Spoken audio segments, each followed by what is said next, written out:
Bakery style നല്ല ക്രിസ്പിയും tasty ആയിട്ടുള്ള അടിപൊളി എഗ് പഫ്സിൻ്റെ റെസിപ്പിയാണേ.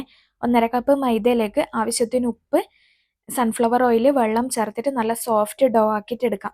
ഇനി ഇത് ചെറിയ ചെറിയ ബോൾസ് ആക്കിയിട്ട് ഒരു പാത്രത്തിലേക്ക് സൺഫ്ലവർ ഓയിൽ ഒഴിച്ചിട്ട് ഈ ഓരോ ബോൾസും പാത്രത്തിൽ വെച്ച് അതിൻ്റെ മേലിലും ഓയിൽ ഒഴിച്ചു കൊടുക്കാം. എന്നിട്ട് നല്ലോണം കവർ ചെയ്തിട്ട് 2 മണിക്കൂർ റെസ്റ്റ് ചെയ്യാൻ വെക്കാം.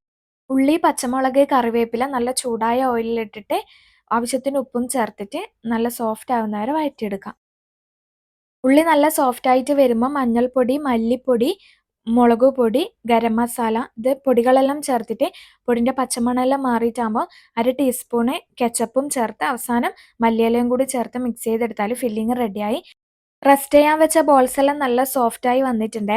ഇനി അതിൽ തന്നെ കുറച്ച് ഓയിൽ കൗണ്ടർ ടോപ്പിലാക്കിയിട്ട് ഒരു ബോൾ എടുത്തിട്ട് ഇതുപോലെ ഒന്ന് കൈകൊണ്ട് തന്നെ പരത്തിയെടുക്കുക. എന്നിട്ട് എല്ലാ സൈഡൊന്നും ഒന്ന് സ്ട്രെച്ച് ചെയ്തെടുക്കുമ്പോൾ നമ്മൾ പൊറോട്ടക്കെല്ലാം ചെയ്യുന്ന പോലെ മാക്സിമം നൈസ് ആയിട്ടുള്ളൊരു ഷീറ്റ് ഉണ്ടാക്കാം.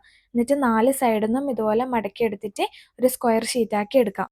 ഇതിലേക്ക് ആവശ്യത്തിന് ഫില്ലിങ്ങും ഒരു പീസ് മുട്ടയും കൂടി ചേർത്തിട്ട് നമുക്ക് 4 സൈഡിൽ ഇതുപോലെ ഒന്ന് മടക്കിയെടുത്താൽ പഫ്സിൻ്റെ ഷേപ്പിൽ കിട്ടുക.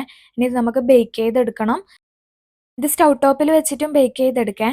എയർ ഫ്രയറിൽ ഇതൊന്ന് ഓയിൽ സ്പ്രേ ചെയ്തിട്ട് ഓരോ പപ്സും വെച്ചിട്ട് അതിൻ്റെ മേലിലേക്ക് ഒന്ന് എഗ് വാഷ് ചെയ്ത് കൊടുക്കാം. ഇനി 180 ഡിഗ്രിയിൽ ഒരു 15 മിനിറ്റ് ബേക്ക് ചെയ്തെടുത്താൽ നല്ല ക്രിസ്പി ആൻഡ് ടേസ്റ്റി ആയിട്ടുള്ള ബേക്കറി സ്റ്റൈൽ എഗ് പഫ്സ് റെഡിയായി.